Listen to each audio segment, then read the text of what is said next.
Hey,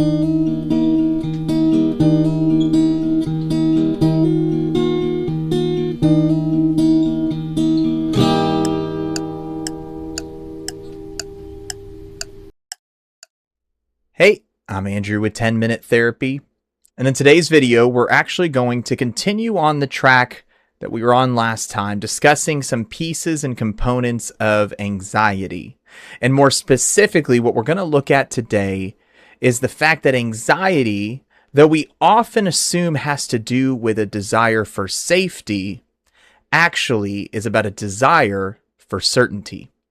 So, without further ado, we'll start the clock. Let's get right to it. So when we consider anxiety, we often make the assumption that anxiety is about a desire for safety. And we would be partially correct when we assume this. In fact, if you've listened to our other podcast episodes, you know that anxiety has a lot to do with a triggered fight or flight response. Now, that might be triggered from my own thinking in top-down anxiety, and it might be triggered from stimuli associated with past experiences. That would be bottom-up anxiety.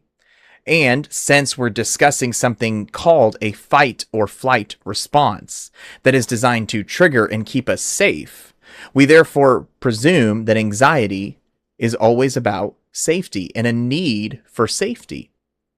But the truth is, and as we often see as counselors in the counseling practices that we work, the truth is that anxiety is often less about safety and more about certainty. So let me just run through some examples of what I mean by this desire for certainty.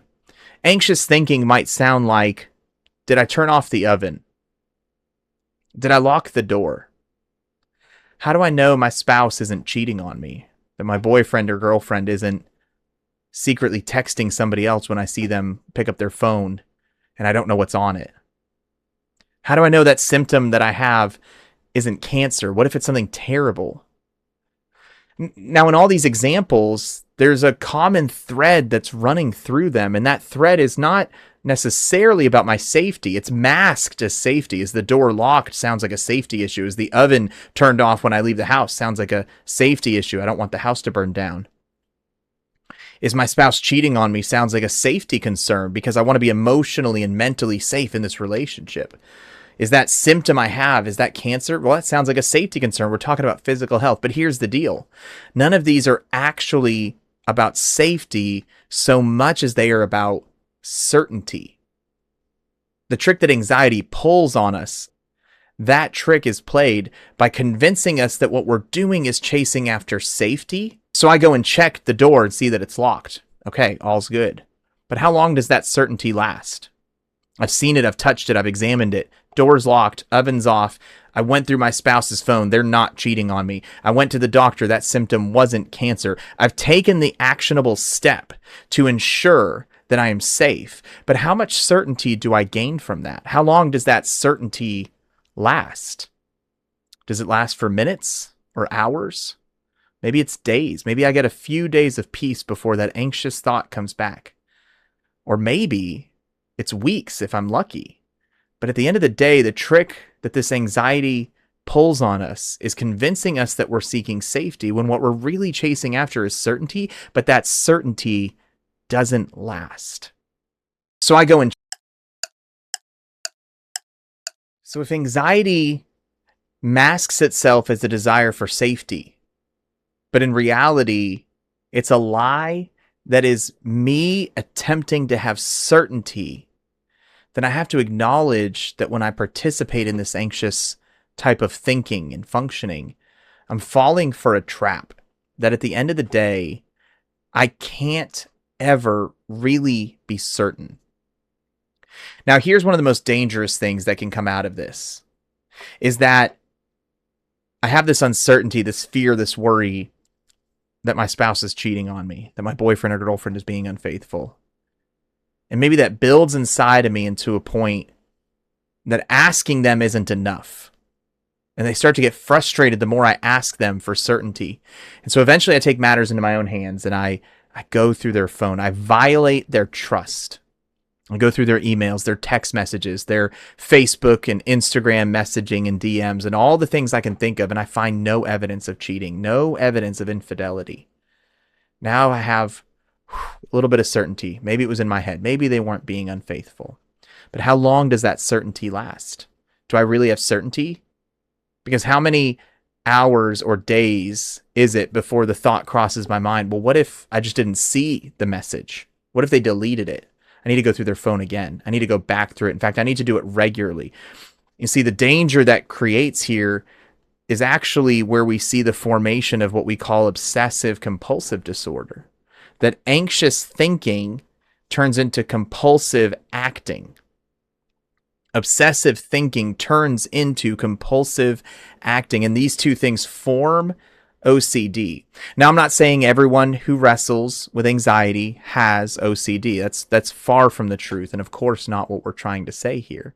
But we're saying there's a danger, a risk, when we start to think and overthink and then pair that need for certainty with compulsive acting.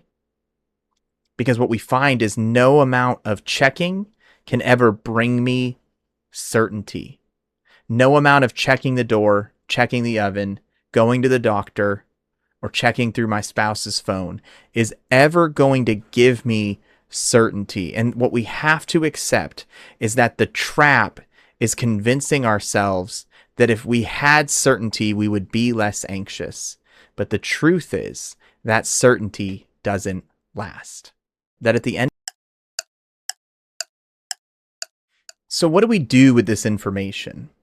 If we can accept the truth and the reality that anxiety is often masquerading as a desire for safety, but is in reality a desire for certainty. And if we can accept the truth that this desire for certainty and our attempts to obtain it are nothing more than a futile trap. A trap because they never really give us certainty and they always leave us desiring more. Then I think the very best thing we can do is to recognize the third and final truth for today, which is that when we have a strong, healthy mental and emotional fortitude, it doesn't mean we're immune from anxiety. It means that we learn to tolerate uncertainty. Let me say that again a little bit differently. To be mentally and emotionally strong, mentally and emotionally healthy, does not mean that we don't experience anxiety. It means that we learn to tolerate uncertainty. See, here again, the issue isn't that we face anxiety in the first place. It's what we do with the anxious thinking. And when I take that anxious thinking that desires certainty in an uncertain world, and I act upon that by going through my spouse's phone, by obsessively checking my symptoms on WebMD to make sure I don't have cancer, by checking the oven to make sure it's turned off and the door to make sure it's locked multiple times every time I leave the house. These are just compulsive habits that are going to develop into really unhealthy lifestyles. None of those actions is ever going to help me obtain certainty because it's not possible, and there will always be one more what if thought that follows that up. So rather than pursuing the desire for certainty, what we want to do is learn to practice tolerating uncertainty, to recognize that I don't have certainty in some of these thoughts, and maybe that's okay. I'm not saying it feels good. I'm not saying it's fun, but I'm going to say that if we can tolerate uncertainty, if we can sit in the uncertain, sit in the unknown, and recognize that despite not having control of that, I'm okay. I'm physically safe. And those emotions will calm down. They'll leave. They'll wash over me, and that anxiety will pass through.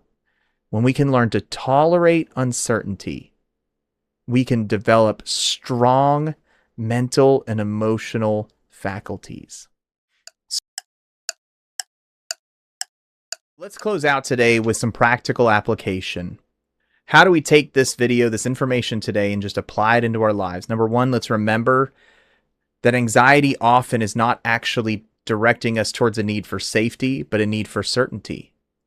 Number two, that this need for certainty turns into a bit of a trap because we can't ever really have certainty, and that anxious thinking can come right back.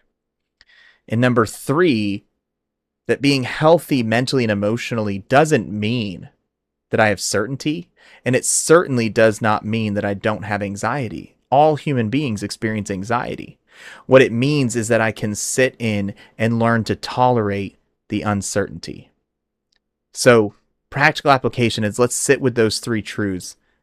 But here's a couple questions that maybe you can use as tools to ask yourself the next time you find yourself struggling with a desire for certainty. Number one, ask yourself, is this something that I can know? Can I actually have certainty in this thing? Is this information something that I can obtain, and would it be healthy for me to have it? Can I know beyond a shadow of a doubt that I have certainty in this thing? And if not, that's anxiety talking, and I need to combat that. Number two, another question you might ask yourself is anxiety asking me this question, or am I asking myself this question? Use any of the above scenarios we've discussed today, or any others you might think of. And if you catch yourself with a desire for certainty rather than safety, you might ask yourself, is anxiety asking me this question, or am I asking it? Do I really need that information, or is that anxiety's voice whispering in my ear again, asking for that? And if it is, I'm not going to entertain that. I'm not going to continue to chase after that which cannot be obtained. And so as we close out today, I want you to sit with this truth that peace does not mean having certainty. Peace means tolerating uncertainty, recognizing that we live in an unpredictable world where unpredictable things and uncertainties happen all the time. Peace isn't going to come from me pursuing endlessly a need for certainty in those uncertain situations, but being able to sit in and tolerate the uncertainty. Until next time, I'm Andrew with 10-Minute Therapy. God bless. Number two.